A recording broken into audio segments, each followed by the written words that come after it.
Hello everybody, it's Wyvern here with another bit of Total War Warhammer 2 quick match gameplay.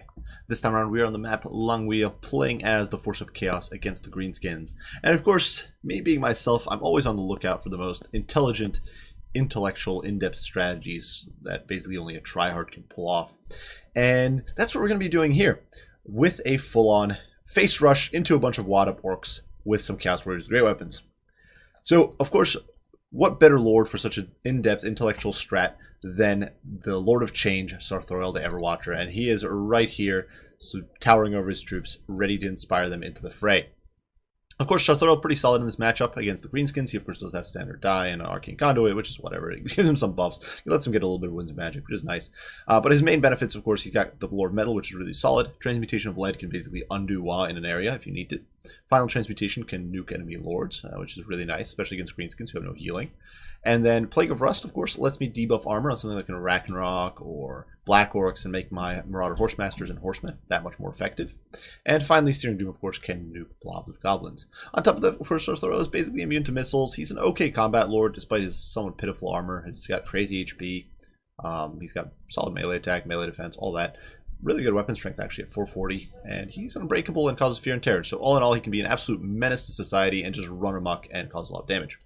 For our front line, well, it's 4 units of Chaos Warriors great weapons with 2 Chosen thrown into the mix. The Chosen, of course, will be able to outtrade even Black Orcs in a straight-up fight with Wa procced. And they can be, obviously, Crimson Killers could be an issue here, but for that we do have Sartorial with his debuffs. And of course, Crimson Killers are pretty expensive, so we can kind of overwhelm them with numbers. Of course, these Chosen over here do have a Chevron put into them, which is another very tricky scheme there that's going to make them just that much more effective and obviously carry the game. Because that 1 point of leadership is basically the difference between life or death for these guys.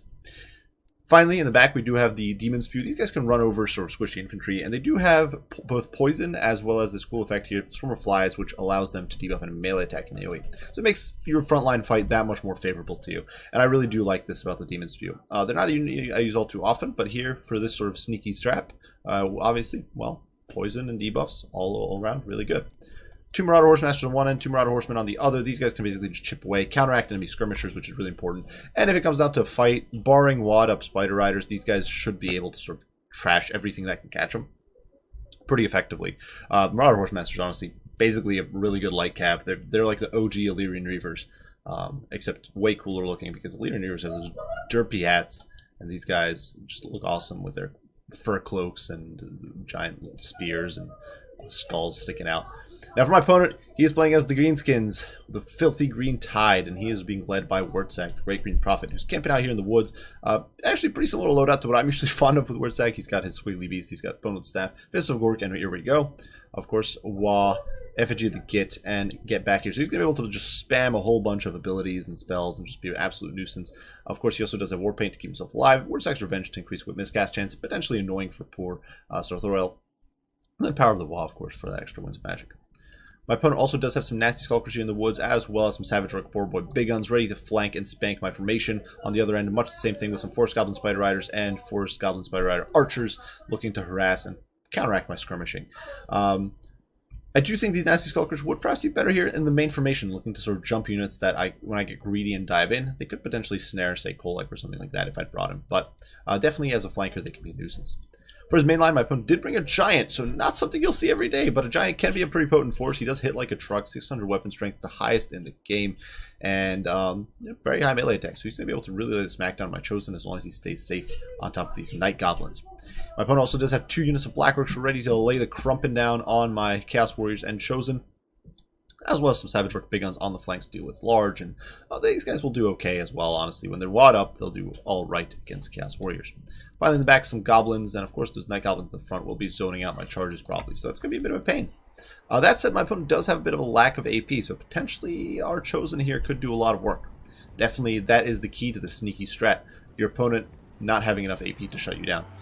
So now, immediately, I'm going to run in and try to poke down the Giant a little bit. Unfortunately, my Marauder Horsemen getting a little overeager and getting caught by these Goblins, and they're actually going to lose some troops in a most humiliating fashion. But this is very important because it gives my opponent a false sense of security, and now he's going to be pushing out with his Night Goblins. Of course, these Night Goblins will then be forced to soak up the charge from the Demon Spew. Sarthrel is right there causing fear and terror, and they are shortly going to just buckle and collapse and flee for dear life, and that's just bad for them. In the meantime, Wa is going off, my opponent getting those full charges, and really going to be doing some damage in some areas. Unfortunately for him, though, the Savage Orc Big Guns, a lot of the units that really needed to be getting the benefit of this Wa are not in a position to do so. Over here, the Horsemaster is just harassing these poor Savage Orc Big Guns. They're not getting full value out of Wa. It's already half over before they even get into the fight. These Black Orcs over here bogged down by Sarthril, and over here, only this unit of Black Orcs has really reached the fight. And it's fighting Chaos Warriors, which honestly aren't my most valuable unit. My most valuable units are out on the flanks, but the Chosen are just buckling these Night Goblins, and they're going to be able to just deal with these troops either over there or swing back into the center.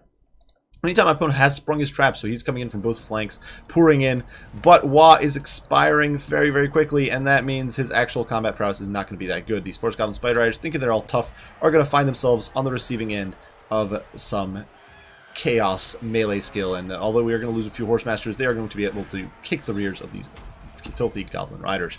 In the meantime, these Marauder Horsemasters providing their support, and we're just going to pepper these guys down. Over here, the Boar Boy Big Guns do commit, and they are actually able to break these poor Chaos Warriors, which does show Savage Orcs obviously not the most crazy AP, but with Fists of Gorgon, here we go. They attack up to 131, 49 melee defense, in fact, as well. And they're just able to just crump this line, crush these Chaos Warriors, and remove them from play. Over here, though, the Chosen, of course, are Chosen, and so they're going to shrug this off and keep fighting like absolute champs, up to 75 kills. And gaining. And in the meantime, these Savage Orc Big Guns, they are very effective right now with these buffs, but they are getting peppered down continuously by these Marauder Horsemen. Of course, their leadership not the strongest, with Sarthril in the front bag here. They're going to start struggling. They're definitely going to have issues well under missile fire and suffering fear and terror and all that sort of stuff. The Demon Spew also surprisingly holding up pretty well here, helping deal with the Giant, more importantly zone off these Savage Orcs, and in come the Chaos Warriors, who got temporarily routed, but recovered, of course, ready to slay some Black Orcs, collect some skulls for the Skull God, or actually, in this case, I don't know, what are we collecting? Chickens for the Chicken God? It's the Lord of Change, so maybe we can change those skulls into some magic. But we're going to be crushing those guys. Poor Sarthril actually is forced to kind of back off here, looking to reposition and help his cavalry mop his Forest Goblins. But Wartsag is even poorer. He did get nuked by a Final Transmutation, which has removed a good chunk of his HP. And he's kind of forced to stay away. Because obviously Wartsag could try to get in the fight, but he's going to take a lot of damage when he's Chosen. And if Sarthril decides to come after him, Wartsag with that measly 25 melee defense, 55 armor, and ineffective physical resistance against Sarthril is going to struggle a lot. You can see here as he's getting snared, he's going to start taking some hits. Things are going to get grim. Now that said, my opponent is actually able to start overwhelming my Chosen. Chosen obviously a very potent unit, but they are being swarmed. 141 kills. There's only so much they can do, so much changing they can do, only so many orcs they can change into skulls. And these Big Guns, they have been doing their country proud. That said, elsewhere, the fight going very much in our favor. The Chosen still doing pretty well here, hacking their way through Wartsag and the boys. Over here, this second unit of Chaos Warriors pushing in against the Boar Boys, and that constant pressure from the Marauder Horsemen and Horsemasters is really going to be decisive here. My opponent is running out of troops to have an effect. Over here, Sarthril is going to get that meaty rear charge, break those Savage Orcs, and in another 9,000 IQ maneuver, these guys are going to completely rout and shatter and fall apart and flee whence they came. We'll get back here. He's going to keep the Giant in the fight, and he is going to do his very best as we do debuff these Black Orcs with a Plague of Rust, making them that much weaker to these missiles. Of course, Marauder Horsemen actually have respectable AP. I do believe it's 7 or 8, maybe. If we look, these guys have 7 AP. Maybe it's Horsemasters. Do Horsemasters have 8? I want to say they do, but they might not. Yeah, they do have 8. So they're actually going to be doing a lot of damage, even if they didn't have this armor sundering. But with, of course, Plague of Rust, these guys are just completely in a bad spot. Sarthril is going to dive in there. And although he can't tear out the Black Orcs, their leadership just buckles under that much damage. And of course, as these mass routes are going, the Greenskin army is going to start chain routing. The Giant over here has been doing some good work against these Chaos Warriors, but once again, we're going to be able to get these charges off, crush these Goblins underfoot. The Marauder Horsemasters get netted here by an effigy, but it's just not going to be enough. The Forest Goblin Spider Riders really don't have the melee stats to hold up against the raw might of the Marauder Horsemasters, who are just so much better. Well, I guess it's a fairly close fight. My opponent at this point is going to shatter completely, and that is going to be GG for the crazy strat there for Chaos, the very high micro, very high effort composition. Now, obviously, throughout most of this game, we weren't taking it too seriously, but it does show. Now, Wa is a very powerful strat, or a very powerful ability, and for most factions, it's something you can't just pile onto. But Chaos is one of the few factions that can kind of pile into a Wa and have a decent chance of success. Chaos Warriors, of course, will trade okay with Blackworks. The main thing is that if you need something to break up the charges, so something like Sartorial there is very nice, or whittle them down a bit. Demon Spew for their debuffs. Obviously, if my opponent had gone more heavy on the Blackworks, he would have had much less of a flanking force, and that would have then opened up the possibility for my... I didn't use the Transmutation of Lead here, but had my opponent had the sort of mass of Blackworks, they would have probably been much closer together. I would have been able to get a nice Transmutation of Lead and prevent my opponent from getting that huge benefit from Moi, really. And so that was kind of what I was counting on, and instead he had this very wide build, which in some cases worked out rather well. The Savage Rook Big Guns performed incredibly well on one of the flanks, where they were not being harassed by Marauder Horsemen the whole time, and actually dumpstered some of the Chaos Warriors. So wad up, they'll do pretty well. The Chosen, though, will just tank through and keep smushing everything. These guys gained a both of them gained a Chevron. Obviously, see, that Chevron made a difference. They ended up with 2 Chevrons instead of 1. But in all seriousness, the Chevrons obviously did make a difference. Blackworks also gained a Chevron apiece, so definitely not too bad from either side. But Chosen really doing great. The Demon Spew also really good at cleaning up this trash that was trying to block my charges from Chaos Warriors and whatnot. So very, very useful there.